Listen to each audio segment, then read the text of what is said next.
Today, the Prime Minister will be chairing the second CCS meeting since the Pahalgam attack. In back-to-back meetings, the CCS huddle will be followed by a meeting of the cabinet committees on political and economic affairs, and then the first cabinet meeting since the April 22nd carnage will also be taking place today. So it's a very important day. Important decisions are going to be taken. Last evening as well, there was a CCS meeting where the Prime Minister is said to have assured the army, the forces, that the government is going to support any decision that the forces take on the timing and the mode of how to retaliate. My colleague Sabyasachi is joining us on the broadcast with the details. Sabyasachi, yesterday was part one of the meeting. Today, the meeting is going to continue. Take us through what's expected today, because today is going to be very crucial. Not just is a second CCS meeting taking place, but it's also going to be the meeting of cabinet committees on political and economic affairs.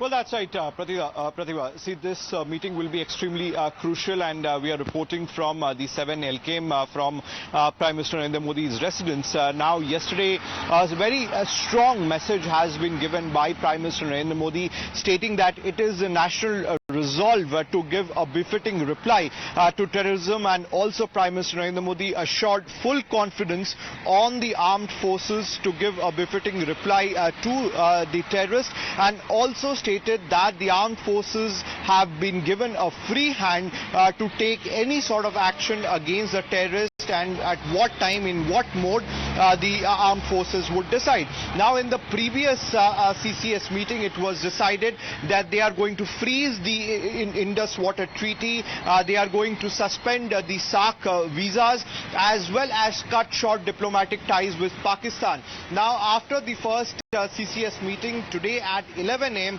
the second round of CCS meeting is going to take place at PM's residence, and this meeting will be extremely crucial because Prime Minister Narendra Modi will be taking stock of the security preparations as well as the arrangements made by the armed forces. Now, after that meeting, the meeting that is going to be followed is of the Cabinet Committee on Political Affairs. Now, this particular meeting will also be extremely significant because time and again the opposition have been asking for a special session that needed to be called by the central government to discuss on the Pahalgam attack, and also the opposition have asked the centre to show unity and showcase that India is united as far as the Pahalgam attack is concerned. Now, in this meeting, along with Prime Minister Narendra Modi, Defence Minister Rajnath Singh, Home Minister Amit Shah, Finance Minister Nirmala Sitharaman, Transport Minister Nitin Gadkari, and other important leaders would be part of this meeting, and that would be followed by the economic meeting as well.